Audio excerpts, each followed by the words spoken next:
અમદાવાદ વડોદરા બાદ હવે આણંદમાં ભૂવો પડ્યો છે। આણંદના બાકરોલ વડતાલ રોડ ઉપર ભૂવો પડવાની ઘટના।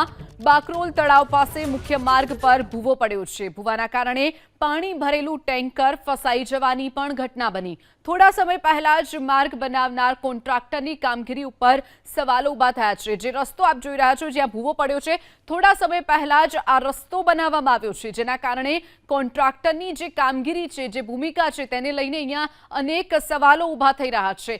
વારંવાર પડતા ભૂવાને લઈ અને સ્થાનિકોમાં પણ રોષ જોવા મળ્યો છે। એક ટેન્કર પાણી ભરેલું ત્યાંથી પસાર થઈ રહ્યું હતું અને અચાનકથી જ ભૂવો પડવાની ઘટના બની છે આણંદમાં।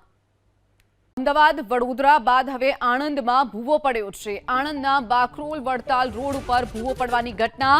બાકરોલ તળાવ પાસે મુખ્ય માર્ગ પર ભૂવો પડ્યો છે। ભૂવાના કારણે પાણી ભરેલું ટેન્કર ફસાઈ જવાની પણ ઘટના બની। થોડા સમય પહેલા જ માર્ગ બનાવનાર કોન્ટ્રાક્ટરની કામગીરી ઉપર સવાલો ઊભા થયા છે।